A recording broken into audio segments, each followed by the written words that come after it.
everyone, and welcome to the Connect CMO Leadership Virtual Summit hosted on Quartz Network. My name is Britt Erler, QN Executive Correspondent. Thank you so much for joining us. Shifts in the business landscape over the past couple of years have made it especially important to bridge sales and marketing teams. To share insights on that idea and more, please welcome ADP Chief Marketing Officer, Gus Blanchard. Gus, thank you so much for being a part of this year's Connect CMO Leadership Virtual Summit. Thank you, Britt. It's great to be here with you and really looking forward to the conversation.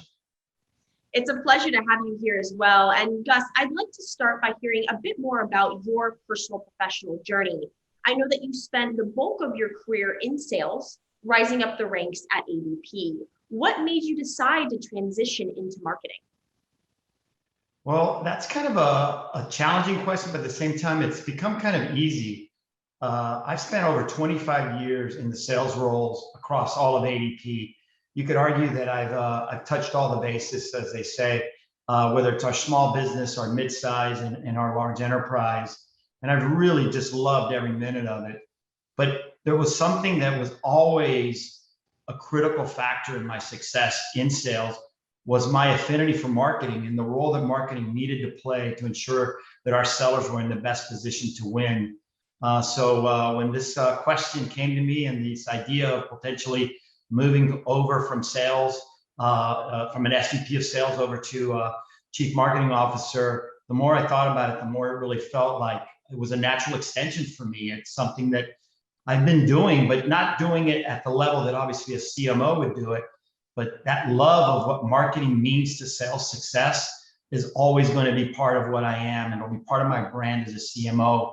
I really do believe that for sales to be successful, marketing has to be a major factor in that success. And frankly, there's a lot of changes going on as well in what I call buyer journeys. And as I see the way these buyers want to purchase, I can bring a lot of the insights that I've amassed over the years in sales to really ensure that our marketing organization is really adapting to what these sellers are going to need to be successful, not only today, but especially for tomorrow. It's a natural fit, and I couldn't be happier. Well, Gus, thank you so much for sharing. And I will tell you, I did a panel with a few CMOs earlier today, and they said the exact same thing as you, that they are successful and love marketing because of how well they loved and were successful in sales. And I think that's such a trend that we're seeing. And I love to see that alignment because it's becoming so prevalent in the industry. And I know that after researching your background, you have a passion as well for music and pop culture. How has creativity really fueled your success in the sales and marketing space? Well, there's no doubt that I've always been a creative person in all the roles that I've had in sales. And it's downright a passion. I just love, all things creative. My entire career, it's been that way. But certainly, it's positioned me well, I believe, for CMO. As I see what marketing has to do, especially going forward, creativity will be the absolute X factor to success, and that creativity has to connect as well. So it's a unique opportunity for me because of my love for the creative, but also the fact that marketing success in the future will probably have to be even more creative than it's been in the past. And you mentioned my love of music and pop culture. You're right, I love them both. I love all genres of music as well, by the way. I'm not just a rock guy or a pop guy or a jazz guy. I love it all. I love all kinds of music because you learn something for each one of them. And it's kind of like pop culture. I mean, there's a lot of elements that make up pop culture. So when you bring those two together, and the fact that I really not only follow it, but I'm passionate about it, I really think it connects well with marketing, because marketing has to be about connecting people with things or people with movements. And if we do it right, the love of music, the love of pop culture for me is really putting us in a position to help drive our marketing organization to really be in tune with what buyers are thinking, where are buyers going, and let's make those connections. Let's use what's popular amongst the marketplace in order to ensure that our connections are very, very, on point, on time. And at the end of the day, if we get it right, it can be game changing. It can really put us in a position to be elevated above a lot of the other stuff that they're hearing, these buyers are hearing, and really looking at what ADP has as being unique, being on point, and really putting us in a position to drive sales because the content is just going to be that much better than everything else that's out there. And as you mentioned, the current environment has certainly forced a lot more creative thinking, and it's something that you said really executives need to focus on for the future. From your perspective, how has the global pandemic really affected the business world in general from this aspect? That's an excellent question, because I think we're all obviously still reeling from all of this change that was brought upon by the pandemic. But really, when you think about it, change was already underfoot. A lot of what we're experiencing now is what I call just acceleration. The pandemic just basically accelerated things that were already in motion, and probably accelerated more than any of us could have ever imagined. But the good news is that acceleration is absolutely forced sales and marketing to accelerate with it.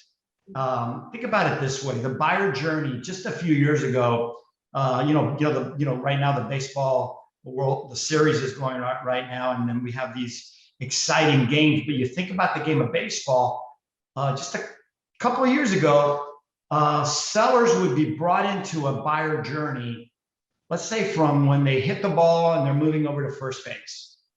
But today, sellers are being brought in many cases as they're rounding second base and heading to third. That's a lot of a buyer journey where sellers are not necessarily being allowed in, because these buyers want to be able to do the research on their own. They want to be able to learn the things they want to learn. And then, and only then, after that's satisfied, are they willing to sort of say, let's talk to the sales side of the house to ensure that we're making the right purchase and we have the right brand. So these significant shifts are really at the heart of what's exciting me about the future, because we've made adjustments along the way as all of this shifting is occurring, because our sellers are more digitally minded, they're much more virtually oriented, but marketing now has to be able to do more to ensure that while that buyer journey is going on without sellers, that marketing is giving all of that relevant content, all that relevant journey opportunity to ensure that that digital discovery and ultimately maybe even a digital purchase is happening with that buyer feeling like they're making a great choice. So it's exciting times for all of us in the world of marketing, but it's a little scary as well because it's moving so fast. Absolutely. And you mentioned this shifting buyer's journey, which I know is something that we'll continue to see evolve in years to come.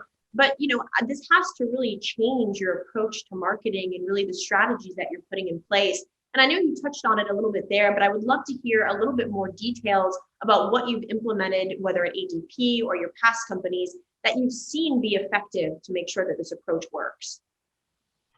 Well, that's another great question, because you're right. There's an awful lot going on right now, and we have to address it. And if technology can help us support handling and managing to those changes, we're obviously wanting to take advantage of it. But it really starts with what's top of mind. And we really need to understand, besides a lot of this virtual hunting and pecking that's going on and trying to discover for themselves, we also want to know what's driving this. What is it that's really motivating the ability to want to learn more? Because obviously there's something that's being in the forefront trying to be solved. So, and that's where marketing, I think, really comes in. And that's where sellers are looking for us to help them more. So that's where we want to make sure that as these buyers are getting to us and we're giving them that relevant content, we're also giving them the ability via the website experience to really be able to engage with us in a way where they still are in control by engaging in the demonstrations that we're putting up for them, so that they can learn a little bit more about how the product works and what it might be able to do for them. We're also trying to ensure that the tools that we're leveraging really create a seamless experience, so that you can move from one stage of discovery, if you will, all the way over to a point where, hey, it's time to introduce a salesperson to this buyer, because they've gotten as far as they can go, and now they really need to go deeper around pricing, around what is it to implement something like this. And we find that when you get to that level of, call it discovery, it's really awesome if we can get the salesperson involved so that we can really tailor that solution in a way that it meets the needs of these folks that are out there looking for answers. And we believe in many cases we have that answer, but we got to make sure that that experience, it just kind of seamlessly goes from what I call discovery and evaluation to learning and purchase. And when we do that right, honestly, it's a success for both us, but really for the buyer, because they feel like they've done their part and they're making a great decision, which will have very little regret. And for your buyers, we're seeing such a competitive landscape right now. It's a crowded field, and there are so many choices for buyers. And I want to hear from your perspective how you think this is really affecting the marketing function in particular.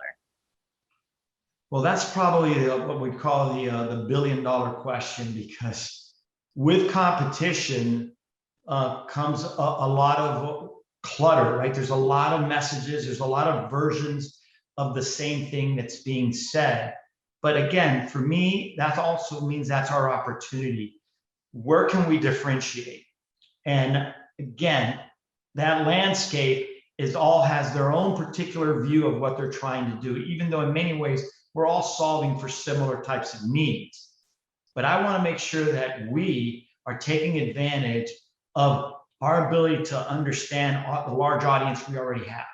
By paying close attention to that audience and what they're telling us and what they're saying, hey, if you can do this for us, we really believe that's going to be valuable. That's finding its way back into not only marketing, but into product design and service delivery. I love the idea that marketing is the voice of that buyer. It's the voice of that customer. And I want to make sure that with that crowded landscape, ADP's voice is unique, it's differentiated, it's validated.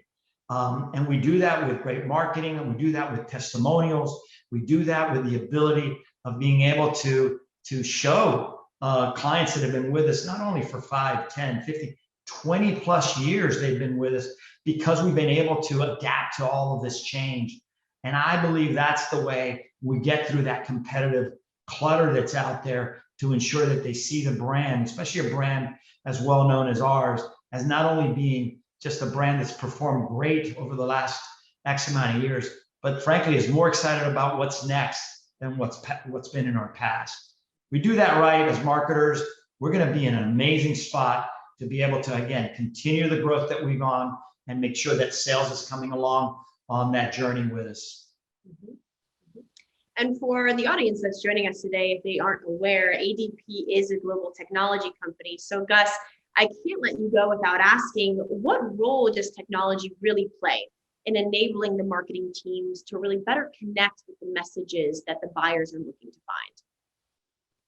Yeah, another fantastic question. We have great technology already in place, but truth be told, there's more that we have to be able to adapt to, and I think we're going to be looking at things around our CDP, around other ways that obviously we communicate with our buyers. We just did a very, very large scale brand refresh within our ADP.com website. So these are all things where technology is definitely being leveraged to ensure that we stay current and we stay very, very, very flexible. I think the next big thing, it's already here, but for us, what we're really doubling down on is around personalization. We think that the more personalized the messages can be, the more we can understand what you're looking for. We're looking at practitioners. This is not just buyers, but the actual people that use our technology, that use our services in order to be able to achieve the HR outcomes you're looking for, whether it's payroll, whether it's filing of taxes, collecting of time, all these things kind of come together. We got to make sure those practitioners are confident that not only the tools are working for them, but that we're also there for them to ensure that they're growing as well. So we want to give them learning opportunities to really understand not only why the solution will operate more effectively by learning more about how to use it, but really it allows them as practitioners to grow and be better and more competent in their roles. And we think that doing those two things together really provides us a tremendous long-term relationship with these buyers that hopefully will stand the test of time.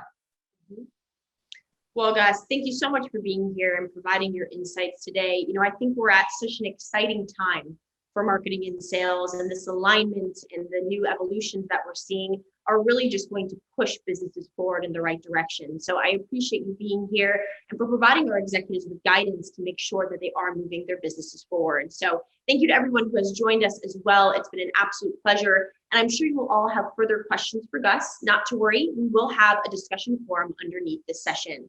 Thank you again for joining us, and enjoy the rest of the Connect CMO Leadership Virtual Summit. Thank you, Brett.